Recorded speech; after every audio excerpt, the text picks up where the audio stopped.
Talking out of my ass. Number 48. And this is my 48 talking from my shitty fucking anus. The notes.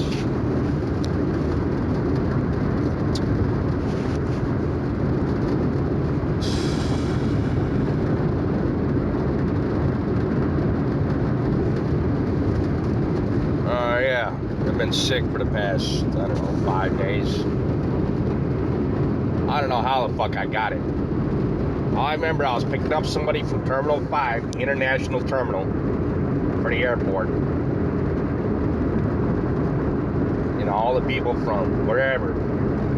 Great Britain, Europe, Middle East, Asia, they all come out of that fucking terminal. They gotta go through U.S. Customs. You go over there, there's like 6, 7 U.S. Customs, like, security vans parked right in front of that place, because they gotta search every fucking bag that comes out of that fucking terminal, right? You don't know what the fuck they're bringing in. Well, you know what? You know what kind of fucking disease they're bringing in either. So, picked up some lady coming out. I don't know who it was. I remember somebody coughing on me. I think it was a couple. I picked them up out of Terminal 5. And I remember a lady in the back seat. She was like coughing on me and shit, right? That was like just a couple times too, right? But she didn't cover her mouth because I could hear that shit real good, right? I said, damn, now I'm gonna get fucking sick. And what happens? Boom, I get fucking sick. It was a horrible sickness too, man. It was like this fever. I have night sweats and shit. Fucking chills. Body temperature fluctuations. The worst, man. The fucking worst. Couldn't eat anything.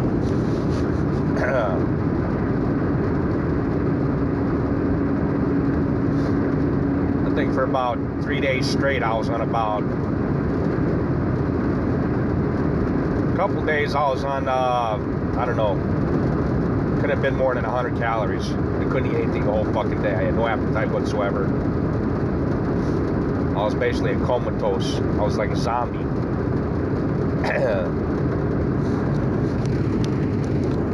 And, yeah, it sucked.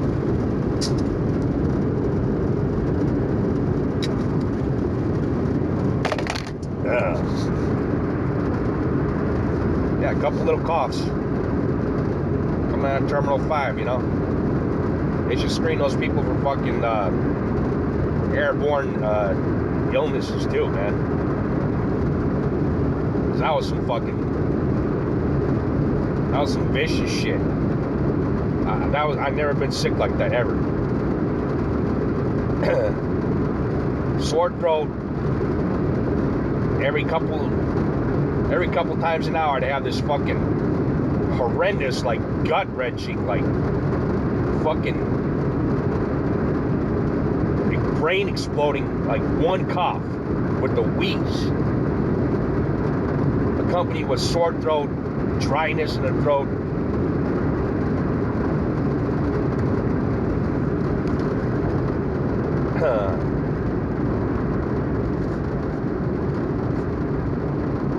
What else? Yeah, like I said, night sweats. Shit. Couldn't eat anything. Shit, I had some potato chips. I shat it out. I even sharted one time. Not too much, you know. I didn't have enough tension on my anus. So a couple turds escaped.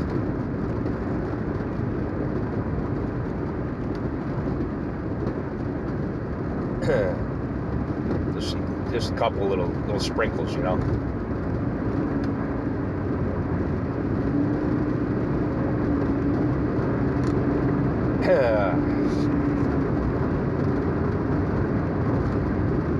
Yeah, so I've been fucked up for about 5 days now. shit, man. That was some Middle East shit, man. That was some terrorist shit. That was some weapons of mass destruction shit. I don't know where that couple came from, man. I can't even remember what their ethnicity was. All I remember is I heard a cough from the back seat. She kept coughing back there, right? I was thinking, oh man, you know, I said, you're not gonna even cover your mouth, you know? Because it sounded like she didn't cover her fucking mouth. Shit. That shit damn near killed me, man.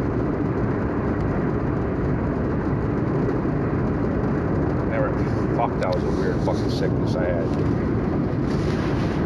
Oh well, I'm over it now, pretty much. About 95% back now.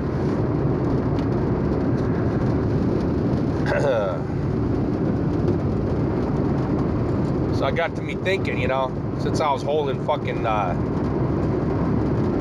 couple times I was holding it in. I ate those potato chips, I was holding it in. I was thinking, my fucking blood pressure started welling up on my side of my head and shit. Felt like my head was gonna explode from the holding the shit in. Started thinking to myself, can I die from holding my shit in? Can I get like an aneurysm? You know, when the blood vessels in your brain, it pops, instant death, right? Or brain damage, fucking you get turned into a vegetable, right? One of them blood vessels in your fucking brain all of a sudden pops, and it's like instant death. It's like, I don't know, instantaneous, something like that. So I was thinking maybe I want to get a brain aneurysm, hold my shit in. Anyways.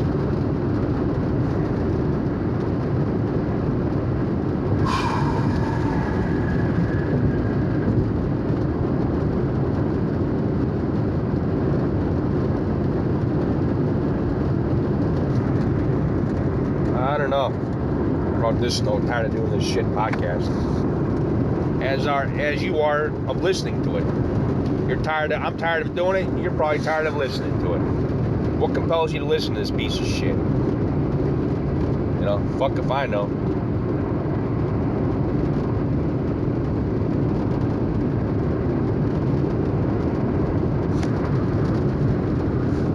What am I gonna do about it? I don't know.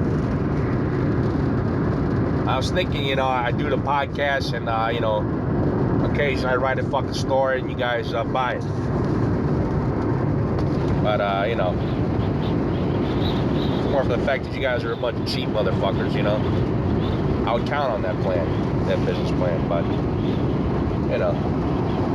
Yeah, I know you want everything to be free on the internet. But it takes time and, like, effort and, like, craft, you know, to, like, master these, to put together these fucking stories, you know. Write them out and shit. And I think my writing's improved, you know. For one simple fact, I got a better prescription for my eyeglasses. There, you want to improve your writing? Go to America's Best, or one of these fucking shithole little fucking trailer park fucking mini mart fucking, what are those strip mall fucking eyeglass places like America's Best or fucking I don't know, Four Eyes or whatever the fuck they got. But they got the $40 special free eye exam plus eyeglasses, like $40. Yeah, have those motherfuckers check for convergence insufficiency in your fucking eyes. It's real easy. All they do is put a finger up to your fucking nose. If you see double fingers, you probably got it. If you see single finger, when the fucking fingers are, it's like, you know, 2 inches from your nose, you see double, you got convergence insufficiency. Yeah, so that helped my fucking writing. Better prescription.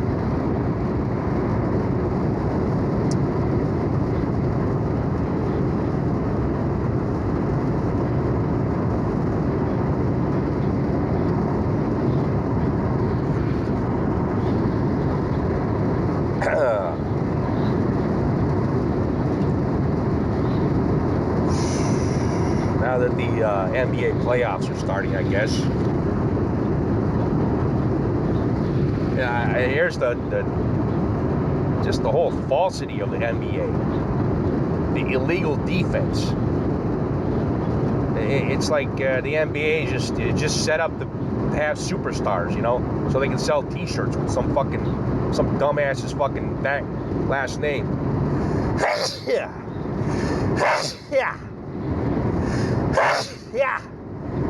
Last name on the back of some jersey or some shit.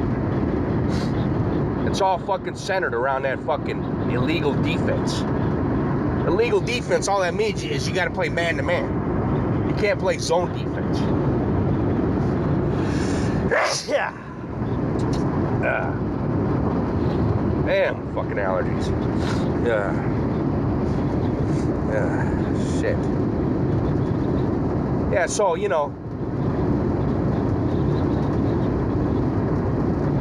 it always set up the game-winning shot from the fucking, from the superstar, the franchise player, the Michael Jordans, you know, the Magic Johnsons, the fucking Kobe Bryants, Stephen Currys, whatever.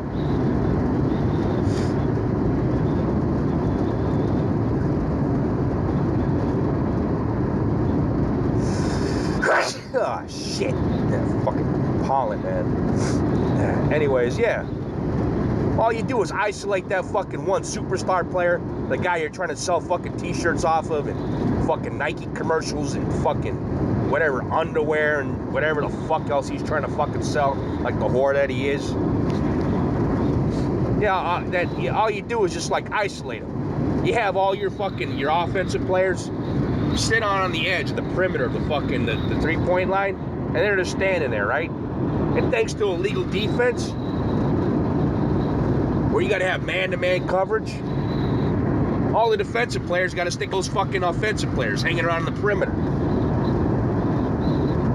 And so then you have your superstar with the fucking ball, and he's going up against just one player. Oh, and then surprisingly, he gets the game-winning shot, and they sell more fucking T-shirts and whatever. They build a whole fucking shoe industry off that fucking piece of shit. Nah, he's not a piece of shit. I don't know what the fuck he is. He's definitely a whore, that's for fucking sure.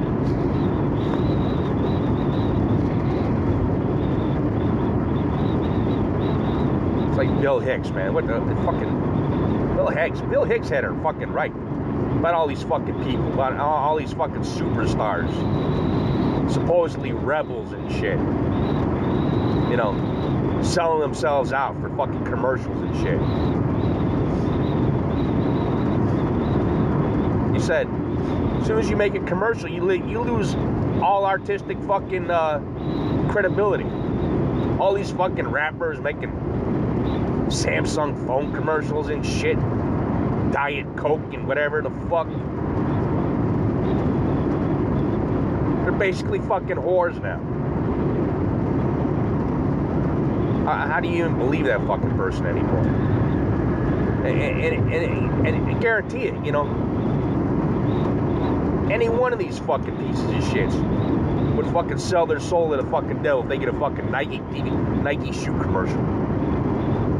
Fucking Kanye with his fucking shoes and shit, like he's some fucking rebel and shit. He's just a fucking whore, just like everybody fucking else. He has no more artistic credibility.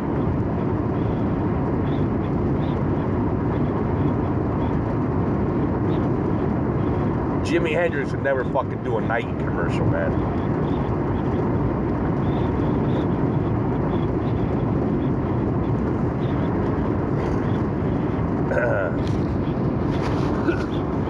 Yeah.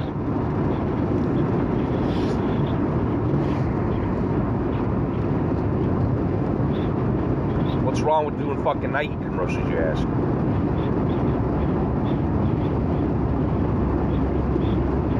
Because now you got to answer, your opinion's got to answer to some other fuck. Some fucker in Japan who's fucking making phones and shit. And you're doing a commercial for their phone company. Now you're answering to them. So now maybe you fucking change the message in your songs. Like fucking Taylor Swift. doing Diet Coke ads and shit. Oh, drink Diet Coke. Just fucking. I know she's just a fucking a mass-produced fucking, you know, whatever, fucking gimmick of the fucking week, whatever the fuck it is. Oh wow, she can write her own fucking songs. Wow, that makes her real fucking special, man. It's amazing. Like nobody else in fucking history has written their own fucking songs. And she sells Diet Coke. So what does she write about? These stupid fucking breakup songs all the fucking time. She's got advertisers to worry about and shit. Advertising contracts to worry about. So you gotta water down your fucking message. If you have a message, you gotta water down your beliefs or whatever. I never hear anything controversial coming out of fucking Taylor Swift's fucking songs. Or her mouth. It's just all fucking Diet Coke this, Revlon this. She's a fucking whore, basically. Oh, but she's making bank. She's making the bills.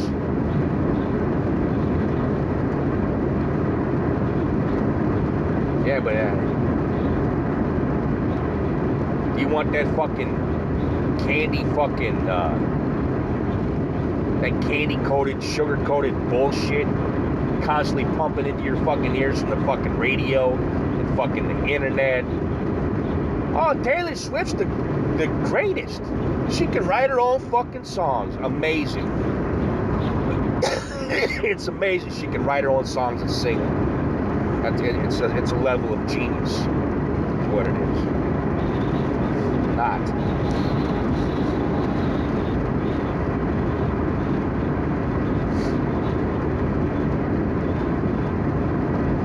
Yeah, so you're gonna get like, what's wrong with people selling fucking Diet Coke? That's what you get. Taylor Swift, 1,000,000 times over. Every one of these fucking cunts. Oh, my boyfriend left me, and I gotta sing a song about it. Oh. All the fucking time. Every fucking song that comes out. Oh, I'm just a girl and I want to have fun. Oh, let's go to the club tonight, get drunk. Yeah. Every fucking song. Then you see them on their fucking Diet Coke commercials and shit. Of course, this is all from Bill Hicks. Bill Hicks said this originally. He pointed this out for me. That's what I'm just saying. Fucking dead. If Bill Hicks were alive today, he'd be laying into all these fucking cunts. The whole fucking shebang. What about Hunter S. Thompson? The level of just fucking of being a whore. Your brand. No, it's not your brand. You're a fucking whore. You're a whore to commercial interests. You're not a brand. You're just a whore to commercial interests. Why don't you just put it to what it exactly is? There's no fucking brand. Oh, my brand. I don't want to affect my brand, so I can't associate with you because you were seen at a strip bar. Paris Hilton did that shit, or one of her assistants was seen at a strip bar or some shit. So she fired that fucking cunt. She gave some bullshit like, she had her assistant sitting down with her in her fucking office. It was a one-on-one meeting.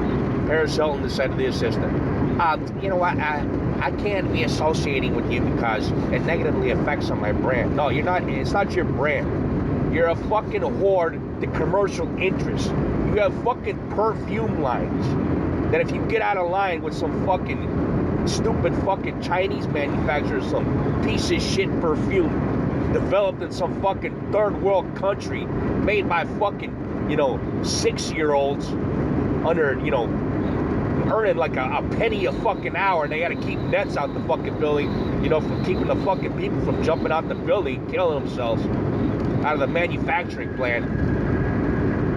That's what you're a whore to. You're not a fucking brand. You're a whore to all that fucking, that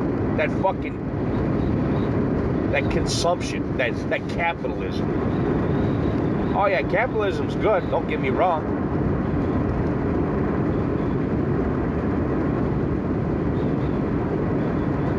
When it starts creeping up into the fucking, arts and entertainment and fucking writing and shit, I gotta affect my brand. I try to submit stories sometimes, right?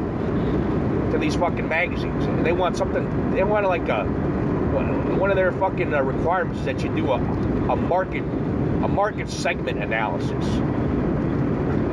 Fucking, what the fuck are you talking about?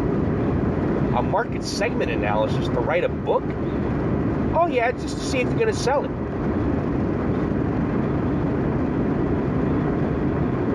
A market segment analysis. You don't know what's gonna fucking sell. Did anybody predict J.D. Salinger, Catcher in the Rye, was gonna fucking be the cult classic that it was?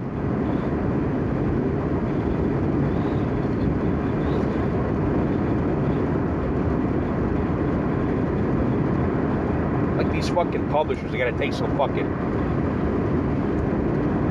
great leap of faith with you and shit. No, if you're lucky, they might pay you like an upfront, like whatever fee, and then they collect the rest.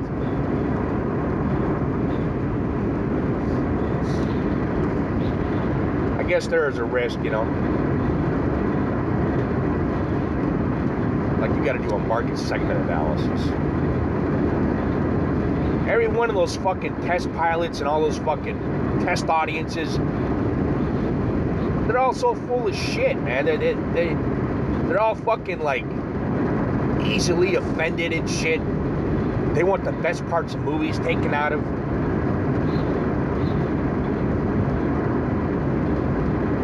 Bill Hicks was saying this about Fatal Attraction. What was it? That one, it was not some, I don't know what it was. Was it Fatal? No, it wasn't Fatal Attraction. Some other fucking movie. Can't remember the fucking name of it. It was Michael Douglas and Sharon Stone.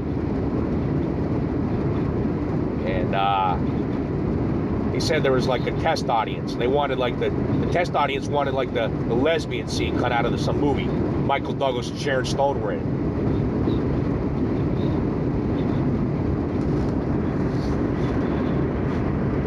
And they wanted that, yeah, they want that lesbian scene cut out. That's what does Bill Hicks say? You know what? If we're up to me, that would be the whole fucking movie, the lesbian scene. Michael Douglas would be like, man, I thought I had a part in that fucking movie. Yeah, sorry, buddy. Your role wasn't just significant enough, It had no bearing on the fucking story. Yeah, just lesbian scene. That'd have been the whole fucking movie, according to Bill Hicks. A test audience, market segment analysis. What the fuck are you talking about?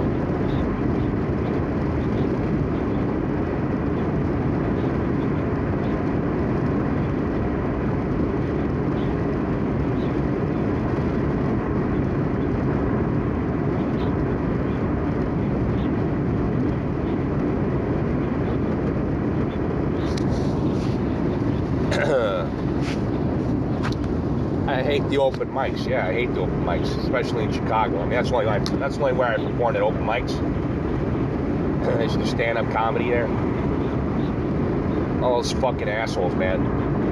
The MC would have his fucking friends show up, and no matter who the fuck signed up on that list, his friends would always go first. He'd always put his friends first. And his friends were just some of the piece of shit, stupidest comics I've ever seen in my life.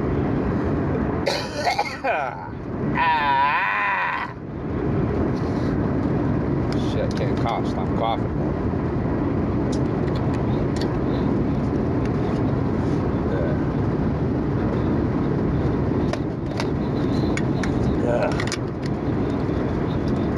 I can't stop coughing because I fucking telemarketing I used to do.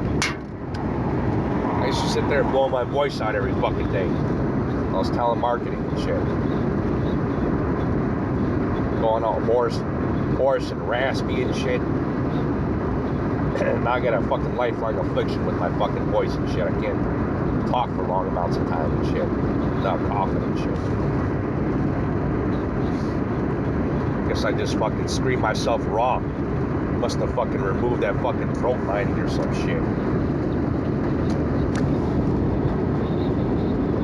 Just from fucking screaming so loud at the fucking doggies on the phone and shit. With all their bullshit.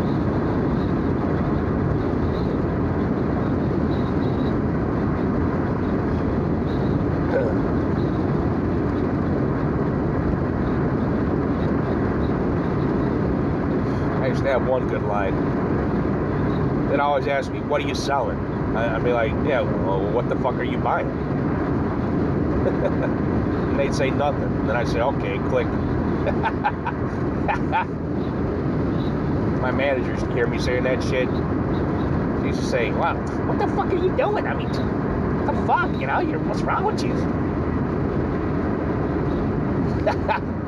And then I get a fucking sale coming in on the phone.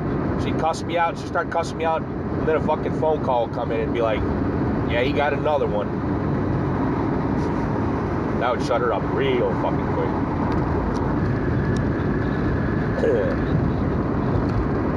I was like, listen, don't ever question me. This is me to my supervisor or whatever. Don't ever question me. I know what the fuck I'm doing. They used to call me the Godfather and shit.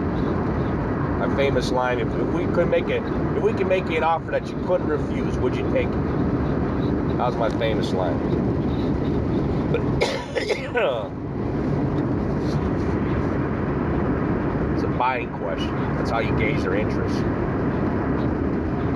You don't send a salesman out to fucking, some dumbass trying to waste their time with like tea and cookies and, stupid chit chat, right? About their fucking whatever their bad hips and shit, right? You want somebody who's gonna fucking, put cash in hand and give it to you. So you separate the fucking time wasters from the people who actually buying, who actually into buying and shit. With that question, if I gave you an offer you couldn't refuse, would you buy it? Would you take it? I just straight up ask people that. Of course, I'd go through a bunch of whole other shit just to get to that fucking question. Like, situation, problem, identification, need, spin selling. The book was like $20. It gave me a fucking career, basically. Selling.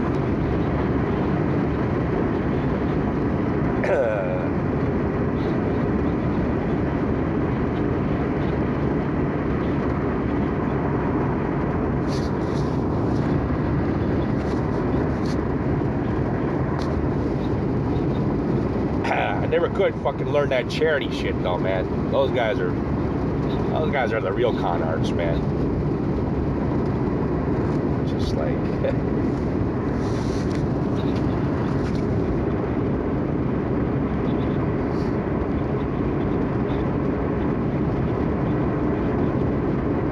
why were they con artists? Because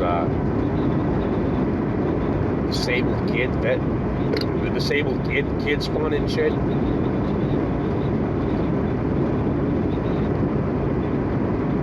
Illinois Police Association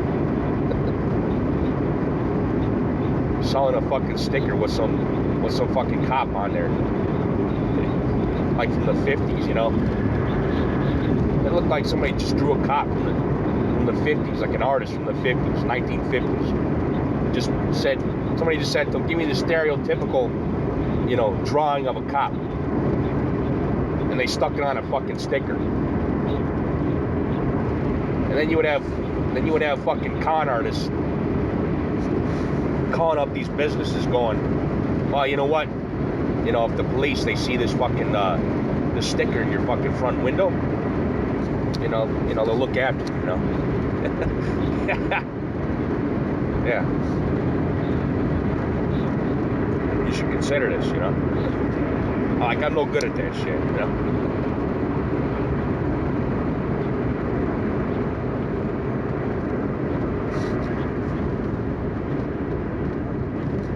Any kind of charity shit, you know? My voice is not fucking cut out for that charity shit. I'm too rough, man. Too rough around the fucking edges.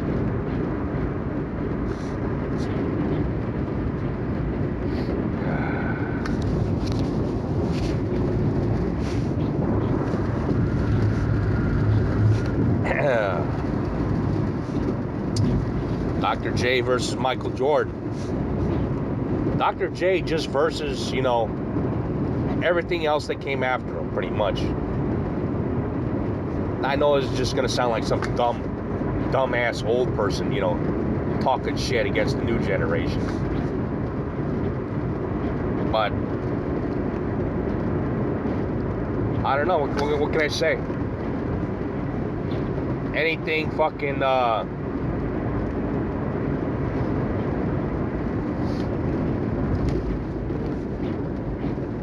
anything pre-Michael Jordan was just about finesse, you know? Anything post-Michael Jordan, just about raw power, you know, explosiveness, you know? And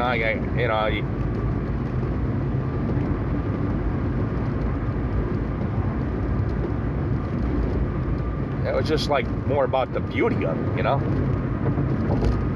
The players weren't muscular. You had fucking a white guy, Larry Bird,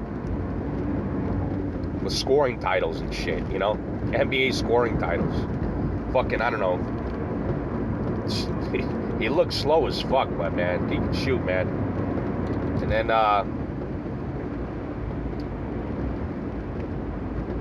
yeah, Dr. fucking J, man. He was like poetry in motion and shit. Like, you could actually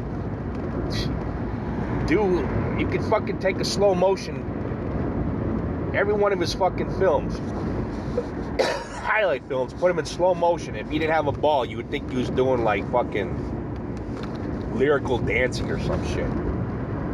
It was like, just fucking, like I said, poetry in motion, you know? Everything was angled, you know? It was, everything was like sweeping with fucking curves, you know? The lines he formed with his body. That one famous shot where he comes from one side of the backboard, a defender goes over the top of him, tries to block his shot. He tucks it underneath his fucking, his chest, comes back on the other side of the backboard, and doesn't slam it. Finger rolls it, and finger rolls it to the point where it's coming actually off the top, the tips of his edge, the edges of his fingers, where he's putting like a backspin on it. So when it banks off the backboard, you know, you get some of that English off the fucking backboard. You get that backspin, you get that fucking left side English. Play pool, you know what the fuck I'm talking about. You hit the ball to the left of the cue ball. You can carry your fucking cue ball off the fucking rails, you know, more or less to according to how far you fucking hit left of center of the fucking center of the cue ball.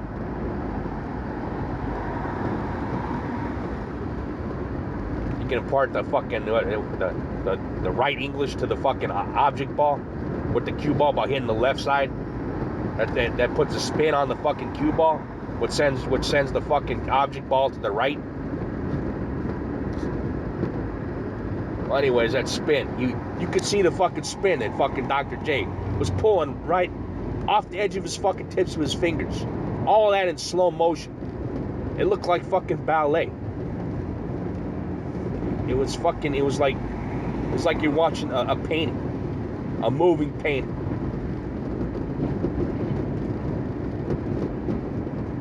You know.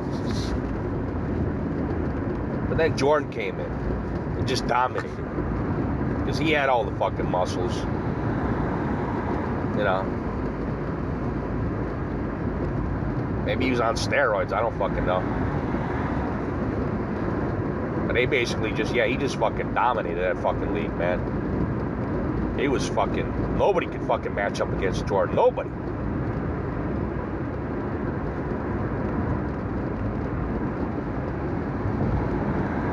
It was all just fucking, it was mechanical, you know. It was like a machine, you know. Tomahawk slams and shit. Just pure raw power a lot of times, you know. Of course, then he developed this fadeaway shot, you know, which is beautiful. It was a beautiful shot, you know. It always had that high arc with the spin on it. When he released the ball from the tips of his fingers, when he faked fucking left, and he spun right, fell backwards in midair, just at the last fucking point where it looked like he was going parallel with the fucking court. It looked like he was about to crash on the fucking ground, Jordan. He releases the fucking the fucking ball from the tips of his fingers with that fucking spin on it, man. A high arcer, man. Just go over the reach of the fucking defender trying to swat the ball down. That was poetry in motion.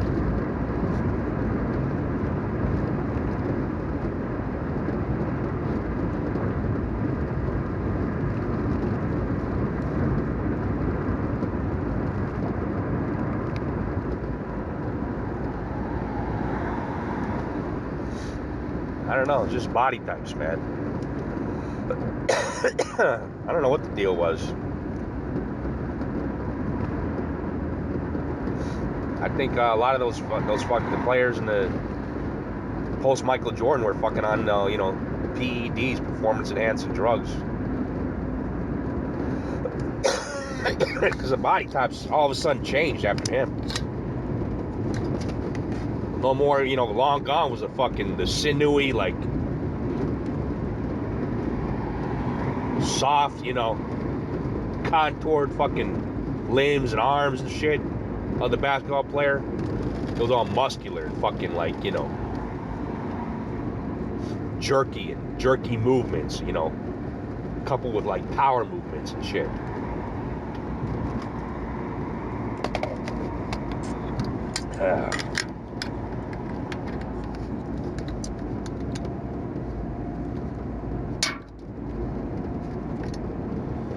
I'm not saying fucking Jordan was on steroids.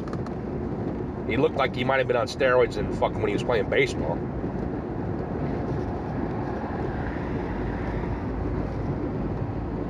So he came after when he went with the White Sox. He was playing with the fucking the fucking White Sox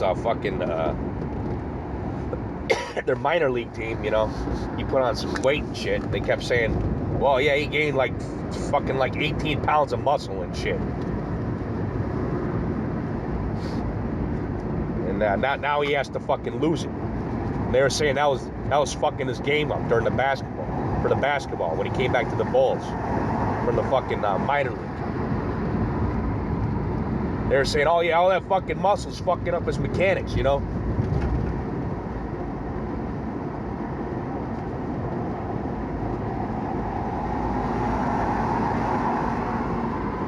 Yeah, but 82 fucking games a fucking year? You gotta be on some shit. No way. No way you can't.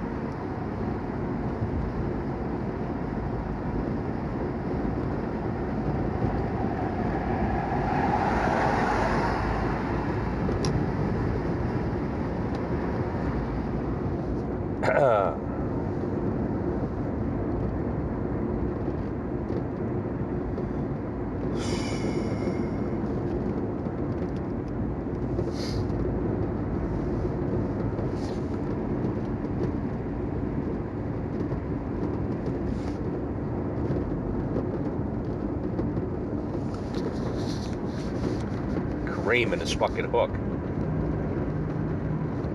You know, it wasn't the prettiest of shots, but it was effective.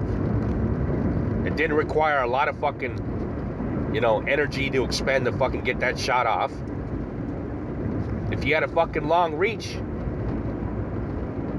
and your fucking opponent, your fucking defender on you wasn't fucking, you know, big enough, or to jump high enough to swat that fucking shit, because you're coming in from a high arc on that shit.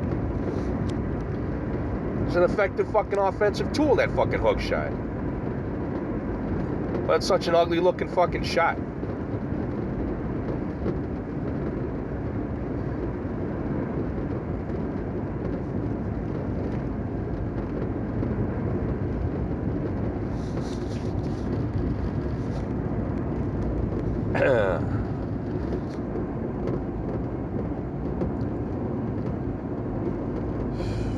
Anyways, yeah, it's fucking.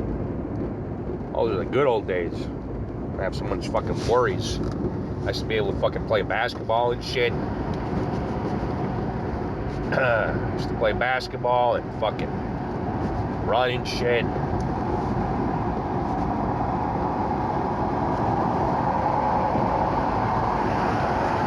I was running around. I just running fucking yesterday. I was a couple days.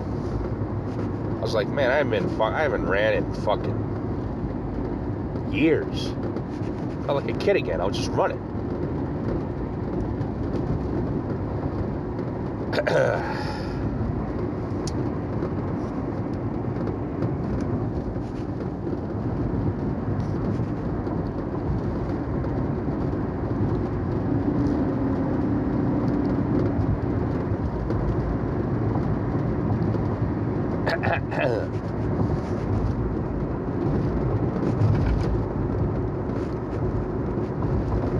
Let's see. I don't know if I want to continue doing this shit.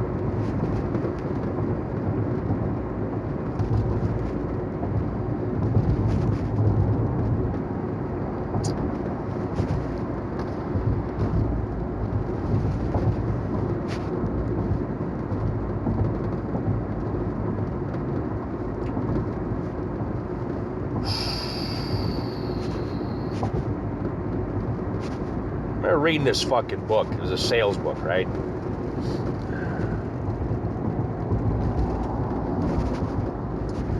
It was based on the simple fact that that people have 7 motivations for doing shit. I can't remember all 7 of them, but a couple were like, they're all centered around fear. You know, fear of being hurt. You know, fear of having your loved ones hurt. Fear of being injured or whatever. I guess it's the same thing. There's fear of ridicule. Like you do things because you don't want you know other people fucking saying what a fucking dumbass you are.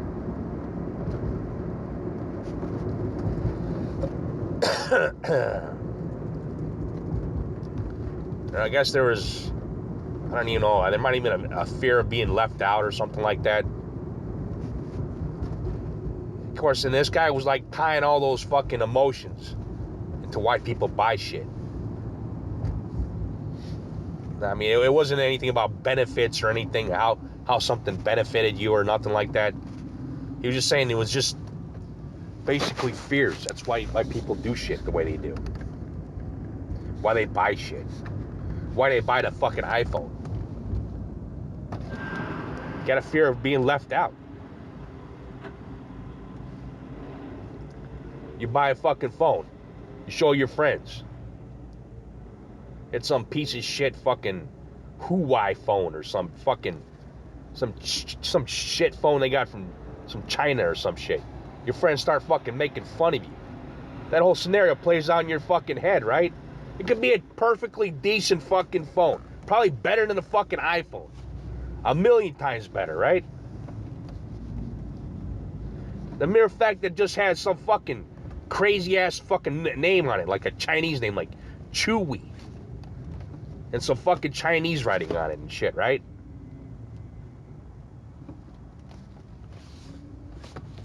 You know, you can't overcome that fear of ridicule from your fucking friends. You'll probably go for that fucking iPhone bullshit, Apple shit. Because you want the nice little shiny logo so you can gain the appreciation from your fucking friends.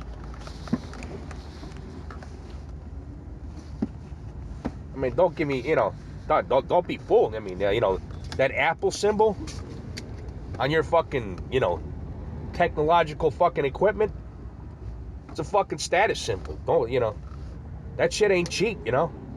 It's overly inflated. It's fucking like, you know, pretty much prices that aren't that ain't even fucking worth. How the fuck do you sell a dual core processor laptop for a fucking $1,000 and shit?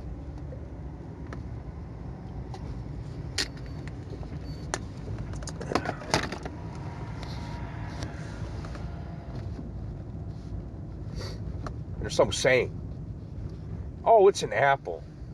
Like, what the fuck? What? Hey, who cares?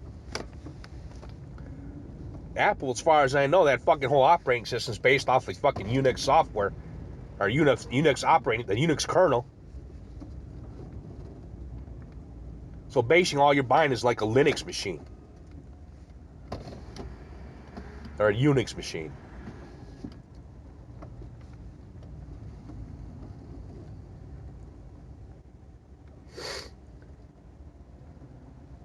It's an Apple. What the fuck are you talking about? Yeah, so you don't buy an Apple. You buy an Apple just so you don't face the ridicule of your fucking friends. Why you buy that shit? Anyway, some guy was saying that's a big fucking motivation, fear of ridicule, for why people, you know, buy shit the way they do.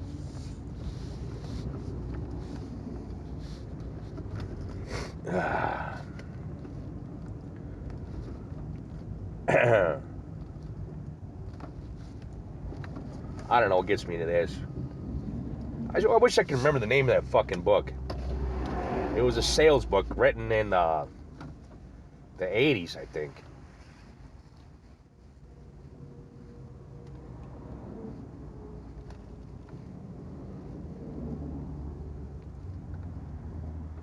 I don't know what gets me on this topic, but I don't know. I just wanted to discuss about it. Because you can't build a business around fear. I mean, you know, other than building a fucking good product, you know, that has actually benefit to the consumer, you can build a product that just, you know, instills fear in people, so people got to buy your shit. Because, you know, they're fear of, you know, they're fearful if they don't buy it, you know, they're gonna be injured, or they're gonna lose money, or they're gonna be fucking ridiculed if you don't buy your product. You can build a whole business off of fucking fear.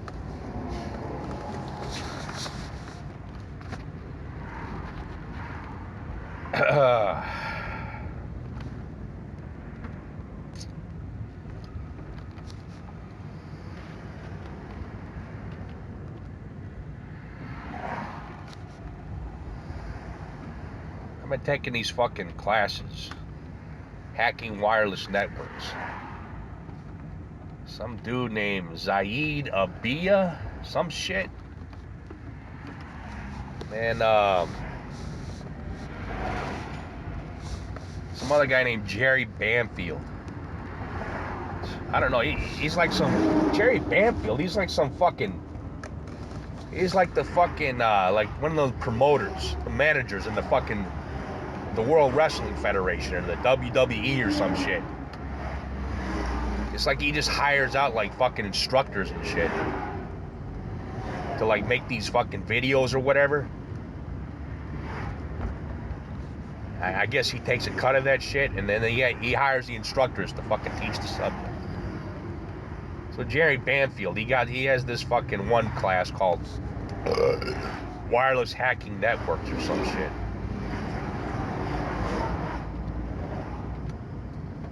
That's another good one on Udemy. But like I said, most of those fucking classes at Udemy are shit. Most of the time they're the fucking foreigners. You don't know what the fuck they're saying.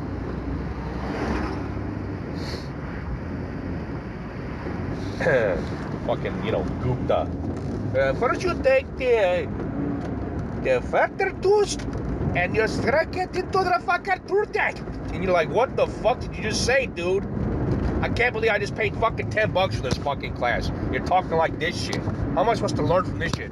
I don't know the pattern to get at. What the fuck? Anyways, that's the shit you go through if you buy classes on Udemy.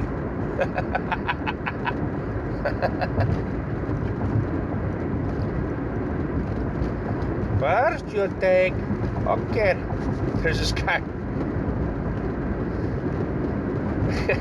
There's this Indian guy on fucking Udemy.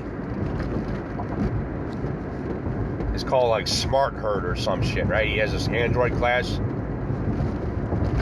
And he's like giving this analogy of like of how the fucking the Android the Android operating system like switches between different apps and shit, right? He's giving this like fucking analogy of this of like this guy. He's like hitting on this woman, right? But then the guy's then the chick's boyfriend comes in and like punches the guy hitting on his girl, right?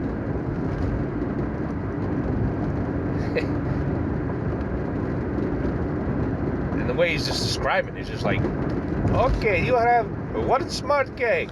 He's a real good guy. I think he's very good cat. And he got to pretty woman standing on sidewalk. And he said, he's very rude boy. He talk to women. And the guy's fucking teaching a class in Udemy. It's very rude boy. That's all you got on most of these Middle Easterners, man. Those fuckers from India, the universities and shit, right? They got like a free education system where they're fucking university students. And they come over to America and take all the fucking Americans' jobs.